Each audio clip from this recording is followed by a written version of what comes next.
Uragh Stone Circle is one of the most spectacular stone circles in the Beara Peninsula, if not all of Ireland. A large part of this is due to its location, as it is set between Cloonee Lough and Lough Inchiquin, looking towards the Caha mountains and towards Gleninchaquin Waterfall. It is a special place, a very special place, one that should definitely be on anyone's list of stone circles that need to be visited. Furthermore, although it is in a somewhat isolated area, it is relatively easy to get to by car, as it is well signposted. Just be prepared to drive along a narrow country road. Drive carefully and slowly and you'll get there. It is on private land that is also used for farming, so close the gate, obey any other instructions you may see, and leave the money for the entrance fee in the honesty box.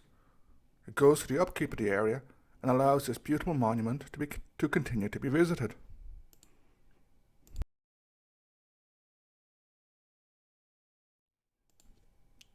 Stone circles can be found in many parts of northwestern Europe, notably Ireland, Brittany and Britain. In Ireland, there are around 400 stone circles, 255 in the south and around 150 in the north. Most of these occur in two large concentrations of stone circles, one in South Munster, southwest Kerry, especially near Kenmare, and Cork, and the second one in Ulster, centred on Tyrone. The Ulster and Munster groups are extremely different. The former consists of a large number of small stones, less than half a metre tall, and often occur in clusters with more than one circle. Perhaps the most famous example is Baymore in Tyrone, where there are hundreds of stones in 7 circles. In Munster, or rather in Cork and southwest Kerry, the circles consist of a small number of large stones. Around half of these have 5 stones, and are called 5-stone circles. The larger circles tend to vary from between 7 and 19 stones, and many of these are found in the Beara Peninsula. In addition to these two groups, there is a third type of stone circle found in Ireland, though they are much less numerous. These are what are called embanked stone circles, basically circles surrounded by an earthen bank. Indeed, some describe them as henges. There are only 7 of this type of stone circle in Ireland, the most famous of which is Lough or Green Stone Circle near Lough. For a video about this, click here.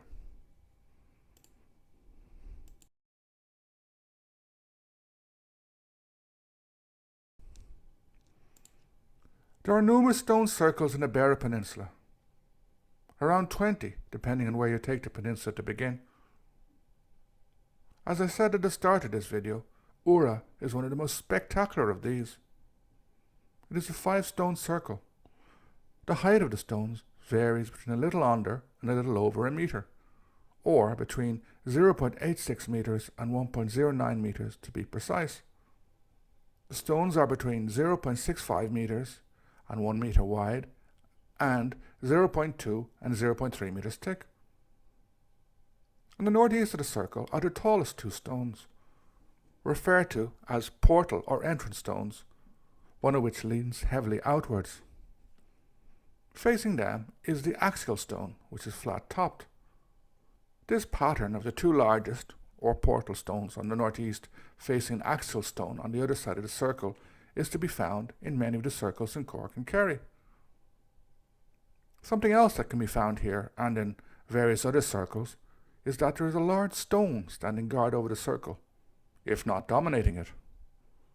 In this case, the sentinel stone is just over 3 metres high and 1.25 metres wide and 0.55 metres thick. This huge standing stone sticks out in the landscape and towers over the circle. It is definitely part of the attraction of the monument. In relation to date, few of the circles have been excavated, which makes it hard to date them accurately. Indeed, dating these circles is somewhat controversial. However, somewhat tentatively, the Munster stone circles seem to have been built between 1600 BC and 800 BC.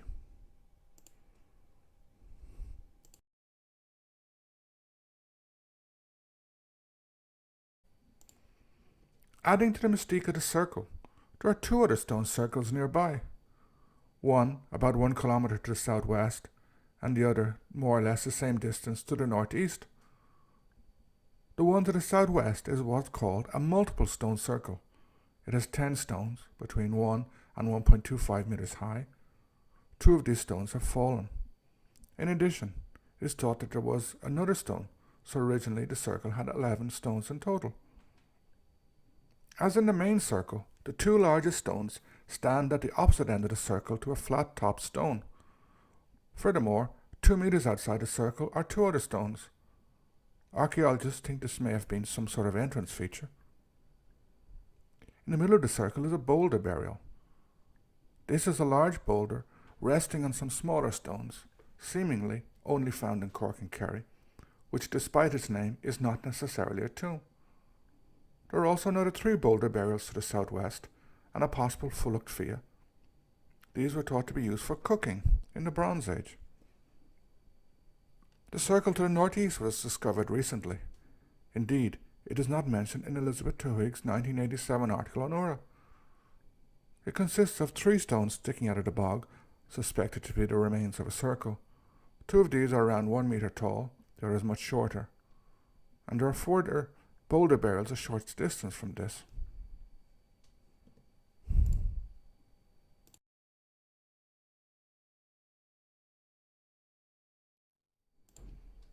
That concludes the basic description of the stone circle. It is something whose beauty, grandeur and appeal is hard to describe properly. The images speak much better for themselves. Of the many antiquities which can be found around Ireland, stone circles and stone rows seem to exercise a special appeal. Perhaps this is due to the mystery which surrounds them, as they are found in various parts of the country, but really do not know why they were built, though we can make good guesses. Another reason is that we also do not know when they were built, or, at times, even who built them. Again, we can have hypotheses or ideas about them. Some of these can be well-based, others less so. Here, it should be pointed out, it's a mistake to call them Celtic, or say that they were built by or for Druids, as they by far predate the arrival of the Gaelic Irish, or the Celtic peoples, into Ireland. Somewhat differently, another reason for the fascination is the connection between these circles or stone rows and astronomy. There seems to be a fascination with the astronomical alignment of these circles, and their relationship with the stars, and with the lost knowledge of or technology of those who built them. This is a contentious issue, and one for which there is no simplistic or unitary explanation. This should be obvious, as they are constructed by complex societies, as all human societies are. Societies that were very different from our own, but nonetheless which were not primitive, simple, or unchanging.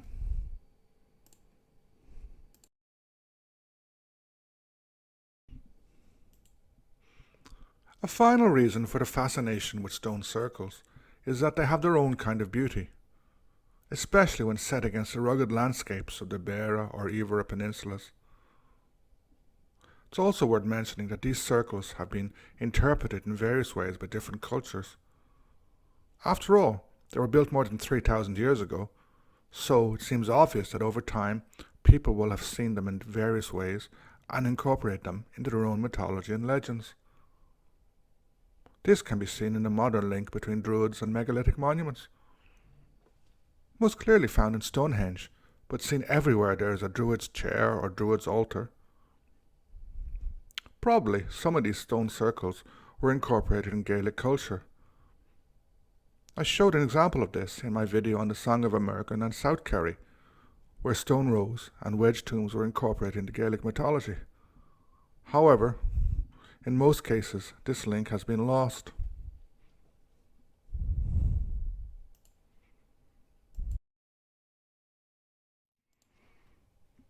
Drawing on the above, it's worth concluding by looking a little at what archaeologists think stone circles may have been used for.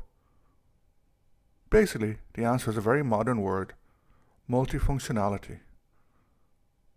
They were used for a wide variety of purposes.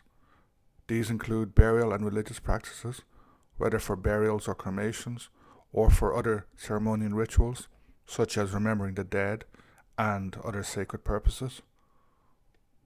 Other uses would have been for community gatherings, or even for exchange and trade. Many also had some astronomical use, such as a type of calendar to tell the seasons or to tell the approach of the solstice. However, this has been questioned by some specialists. Finally, and perhaps most importantly, there were symbolic sites important to the community that built them. No matter their original purpose, stone circles have been reused and reimagined by many in the thousands of years that have passed since they were built. This reimagination continues today.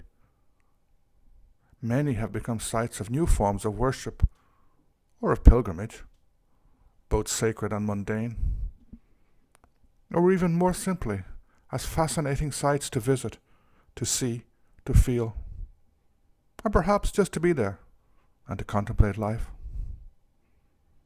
Uragh is a very special stone circle, one definitely worth visiting, a place which has its own special reward.